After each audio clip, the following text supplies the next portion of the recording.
अगर आप पुरी के जगन्नाथ मंदिर जा रहे हैं तो सावधान।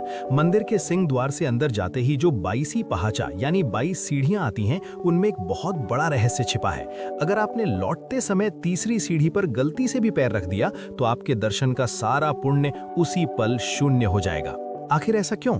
दरअसल जिस काले पत्थर की हम बात कर रहे हैं, शास्त्रों में उसे यमशिला कहा गया है, जो साक्षात यमराज का ही रूप है।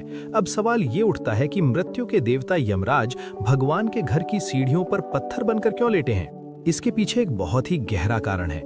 जब भगवान जगन्नाथ पुरी में दारू ब्रह्म रूप में विराजमान हुए तो उनकी शक्ति इतनी ज्यादा थी कि जो भी भक्त उनके दर्शन करता वो सीधे पाप मुक्त हो जाता और उसे मोक्ष मिल जाता। यमराज ने देखा कि अब कोई पापी उनके पास यमलोक आ ही नहीं रहा है, उनका पूरा काम बंद हो गया है और चित्रगुप्त का खाता खाली हो गया है। चिंतित होकर यमराज भगवान जगन्नाथ के पास पहुंचे और बोले, प्रभु, अगर सिर्फ आपके दर्शन मात्र से ही हर मनुष्य पाप मुक्त होकर सीधा स्वर्ग चला जाएगा तो कर्मों का हिसाब कौन देगा? सृष्टि का संतुलन बिगड़ जाएगा और मेरे यमलोक का तो कोई अस्तित्व ही नहीं रहेगा। यमराज की ये चिंता सुनकर भगवान जगन्नाथ ने मुस्कुराते हुए एक उपाय निकाला। उन्होंने यमराज से कहा, तुम्हारी चिंता जायज है, मैं तुम्हें एक स्थान देता हूँ। तुम मेरी इन 22 सीढ़ियों में से जो नीचे से तीसरी सीढ़ी है उस पर एक काले पत्थर यानी यमशिला के रूप में लेट जाओ।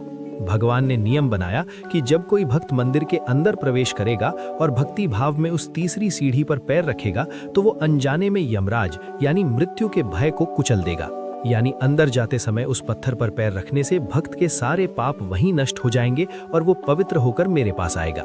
लेकिन भगवान ने यमराज को एक विशेष अधिकार भी दिया। उन्होंने कहा, यमराज, लेकिन अगर दर्शन करके वापस लौटते समय किसी भक्त का पैर तुम्हारी उस शिला यानी पत्थर पर पड़ गया तो तुम स्वतंत्र हो। उस समय तुम उसके दर्शन का सारा पुण्य खींच लेना। इसका गहरा अर्थ ये है कि भगवान चाहते थे कि भक्त जब दर्शन करके लौटे तो वे विनम्र रहें। अगर लौट के वक्त लापरवाही से उसी पत्थर पर पैर रखा तो यमराज समझ जाते हैं कि भक्त के अंदर अभी भी अहंकार है, इसीलिए वो पुण्य छीन लेते हैं और उसे खाली हाथ घर लौटना पड़ता है। इसके अलावा इन 22 सीढ़ियों का संबंध हमारे पूर्वजों यानी पितरों से भी है।